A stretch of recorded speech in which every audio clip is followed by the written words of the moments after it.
So you've decided to make a YouTube channel, but now you have no idea what to do. If this is you, don't worry, this is the series for you.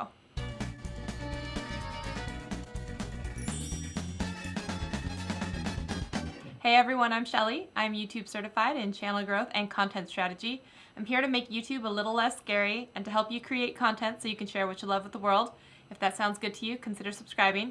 Today is the first in a series of videos that I'm calling How to Find Success in the Eyes of YouTube. I even created a free downloadable ebook that you can have for yourself, and if you want to get one, it's going to be the first link in the description box below.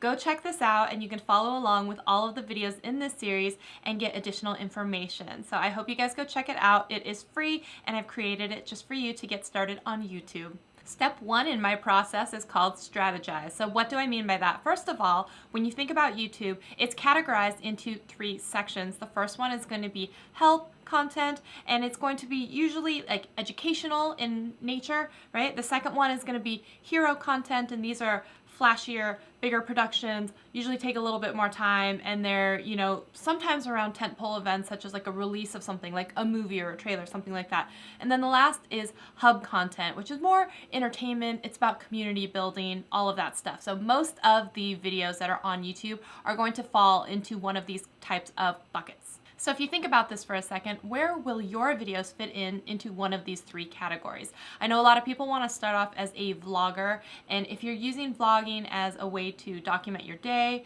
share with family, get practice at video editing, and trying to maintain a schedule, then that's great. But I have to say that sometimes being started as a vlogger, if no one knows about you, it can be really hard to maintain a level of growth.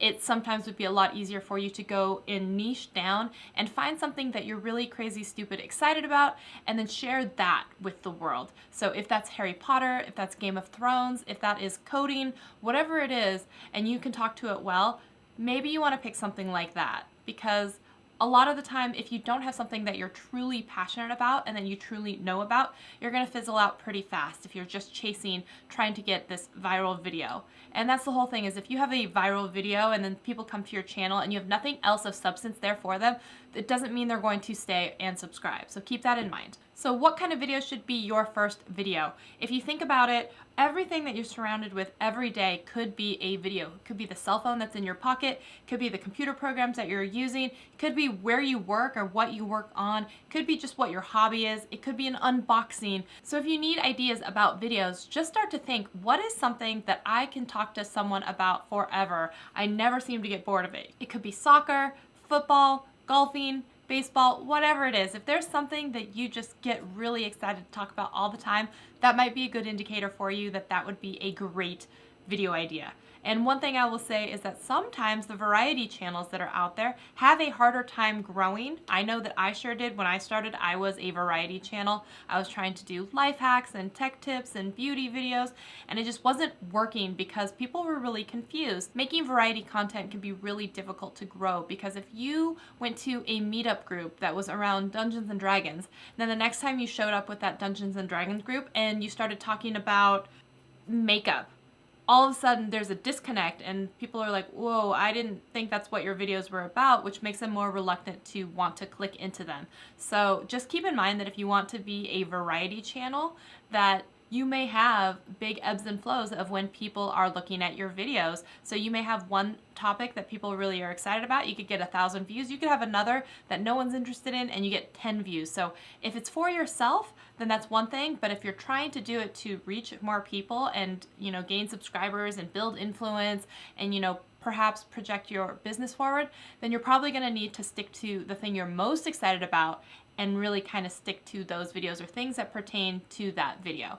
Or, open another channel and have multiple interests. So that's eventually the route that I had to take, and it's definitely a hard lesson that I learned. All right, so now you've got a video idea in mind. So what are you going to do to make sure that people find it? So there's 2 things you got to do, right? You got to have a custom thumbnail, and then you have to have a great title. Those are the ways that people are going to see your video. So one cool tool that I like to use is the keyword explorer that's in TubeBuddy. And instead of just talking about it, I'm going to go to a computer and show you. So the first thing we're going to do is we're going to fire up a search term. So let's say my topic is, I want to know how to bake a cake. So I'm going to type in how to bake a cake. And TubeBuddy has a great way of saying, you know, weighted versus unweighted versus, you know, like, what is your channel kind of self-proclaiming to be about, or what's your historical data telling you versus, you know, nothing.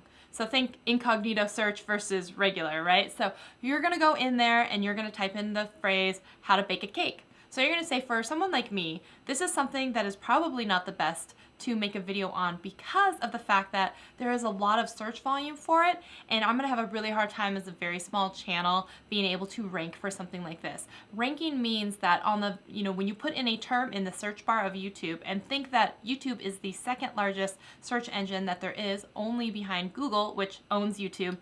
And that's, if you have ever noticed, you see a Google search result and you'll see then YouTube videos pop up. Well, they're interconnected. But if you think about it, if I type in how to bake a cake, there's so many people looking for how to bake a cake that my channel is probably never going to get ranked up high, which means showing on the first page or two of Google. And that's what you want, because in YouTube and Google, people usually don't flip past the first couple pages. They look at the first couple pages, they look at the one with the thumbnail or title that looks the best, and they click on that one, right?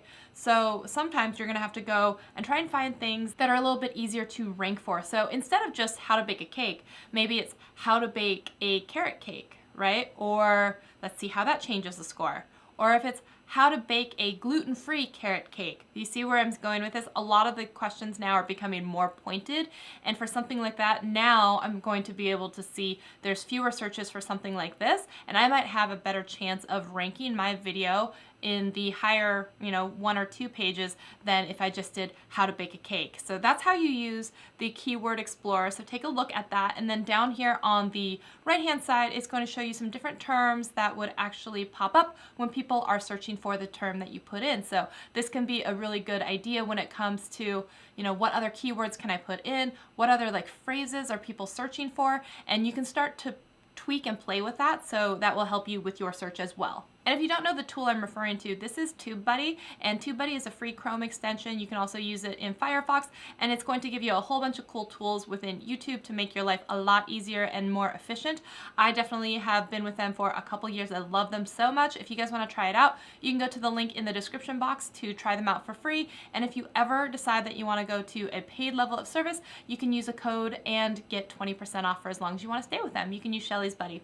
So let's move on here. So another thing that you can do is go to the search bar directly itself. So we just did how to bake a cake, right? So now we're going to go into the YouTube search bar and we're going to say how to bake a cake. What it's doing is it's auto loading based on the search volume that people are looking for. So now if you do something like a and then a space or an underscore, it's going to start filling these in, right? Like how to bake a cake without burning it, how to bake a cake for beginners, how to bake a cake for a party. You see what I'm saying? Like you can just go in and you can go and then create a different letter. So if you start with B, right, and then you do an underscore, and it's going to bring up a whole bunch of things with that term that starts with the letter B. And you can go through all of the different letters in the alphabet, and that can be a really great way to also figure out either the title of your video or a really great tag that could accompany your video. And when it comes to the tags, you want to make sure that you're not just putting in keywords that are irrelevant, because the keywords are really for the bots and crawlers, for them to be able to categorize what your video is actually talking about. So it's best not to put in terms that make no sense, because it's also a terms of service violation if you just put in something like PewDiePie when really it's about, you know, something else. So don't be that person and do that, and so try and avoid that if possible. So now you search the YouTube toolbar itself, right? You've used Keyword Explorer from TubeBuddy, and alternatively you could go to this site. It's called Answer the Public, and it's a really great kind of way that you can map in a visual manner all the things that people are talking about. So one more time, we're just going to go up over here so you can see. I'm gonna pop up over here for a second. So when you're typing in something like how to bake a cake, you're gonna see all of these little spikes that are coming off of it, and it's like who, what, where, when, why, how many, how come, all of these types of qualifying things, and then it's going to become more segmented when it comes to the questions. So this is a really great way for you to be able to see what are people asking for. And if you have something as generic as how to bake a cake, and then all of a sudden you've got how to get a cake out of a pan without it, sticking, and now you've got all of these other offshoots of the same type of thing. So if your channel was about baking cakes, let's say, you can do all these other video ideas just based on the word cloud that is coming from how to answer the public. So I think this is a really cool site, and it's free, so definitely I'll put that link in the description box if you guys want to check it out, and that site is called Answer the Public. So those are just a few of the tips underneath the strategize section in the workbook that I've got going on here for you. It is free. If you guys want to go download it, make sure you go check it out in the description box so you can get your own copy and follow along. You can also jump ahead, and so you want to know the end of the book, go ahead. So hopefully now at the end of this video, you now have a better understanding of what types of videos you might want to be making, how they would be categorized, and some different ways to find titles and search items for your topic. So now that we've tackled strategizing, the second lesson is going to be all about organization and setting up your workflow. So I hope you come back for that second lesson and are enjoying this series. If you want to click up here, this is another video that I think would be very helpful for you. And if you want to click down here, this is the video that YouTube is suggesting for you. Hope you enjoyed this video. I will see you in another one very soon. Bye!